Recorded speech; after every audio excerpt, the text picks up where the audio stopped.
They say history belongs to the powerful, but few remember that power once knelt at an altar. Long before skyscrapers and satellites, before universities and hospitals, there stood a people with candles in their hands and scripture in their hearts, men and women who believed that loving God meant illuminating the world. From the ashes of empires, the church rose not as a fortress of stone but as a fountain of creation. It was here that ideas were born, ideas that still hold the modern world together.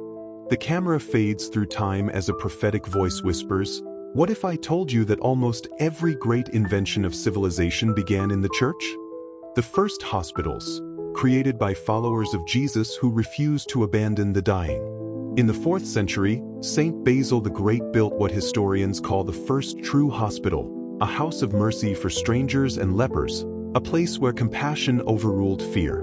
From that spark came the global medical system. Catholic hospitals, Christian missions, Red Cross nurses, all descendants of that first holy rebellion against indifference. Then came the schools, the monasteries of Europe that kept learning alive while darkness covered the nations. Those monks, copying manuscripts by candlelight, preserved language, law, and logic.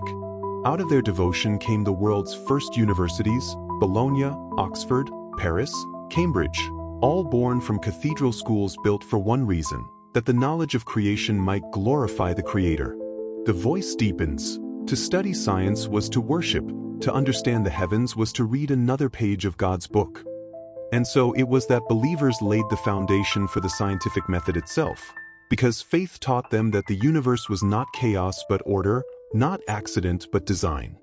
Centuries later, a man named Johannes Gutenberg, guided by that same conviction, set wooden letters in a frame and prayed, "Lord, use this work for thy glory." The printing press was born, not for profit but for the Bible. The first words ever printed by machine were the words of God. What he saw as a way to spread the gospel became the very heartbeat of modern communication. Books, newspapers, education, reform, all flowing from one believer's desire to multiply the word. The voice grows urgent now, like thunder over mountains. Another monk appears in the mind's eye, Gregor Mendel, kneeling among pea plants in a quiet garden. He could not have known that his curiosity about God's creation would found the science of genetics. Another priest gazes into the stars, Georges Lemaitre, the man who first proposed that the universe had a beginning, that all matter once expanded from a single point of light. The world called it the Big Bang. Heaven called it Genesis confirmed. These men were not rebels against faith. They were its children, exploring the design of their Father. But the story does not end with science. It sings through art and sound. Inside stone chapels, monks sang prayers that became melodies, and those melodies became music.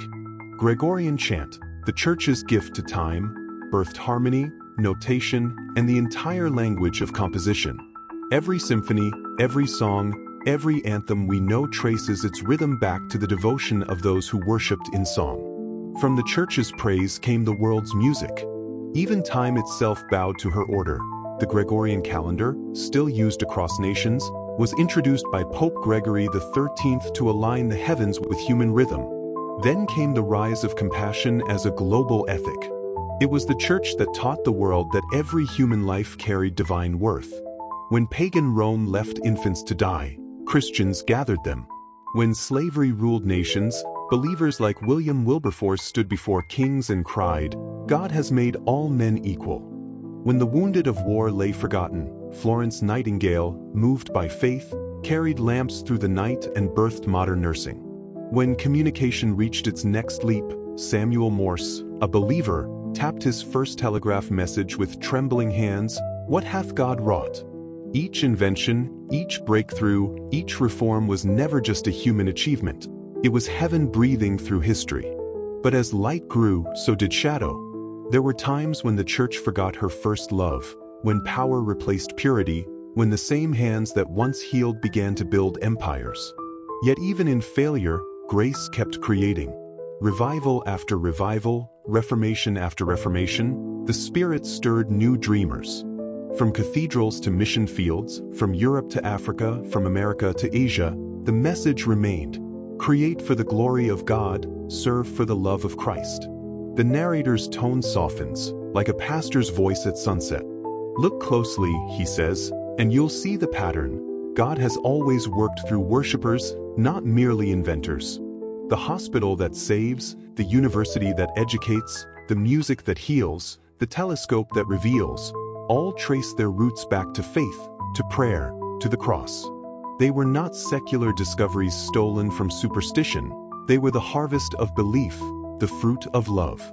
The film closes on a vision, a cathedral filled with light, a heartbeat echoing through centuries. They said the church was outdated. The voice continues. They said faith belonged to the past. But the truth is, every beat of progress began in a sanctuary. The cross glows above the world's skyline. Cities, satellites, hospitals, schools, all rising beneath its shadow. Maybe, the voice says, the greatest invention of the church was not the hospital or the press or the telescope. Maybe it was the idea that every soul matters, that love itself can remake the world. Silence falls. The screen fades to black. A whisper closes the story. History remembers the inventors. Heaven remembers the worshippers. Disclaimer: this faith-based cinematic story is for inspiration and reflection, not prophecy or politics. Created with AI assistance and human guidance under YouTube's AI and fair use policy. Viewer discretion is advised. Emotional or spiritual impact may vary. Share, like and subscribe for more stories that revive faith and inspire creativity.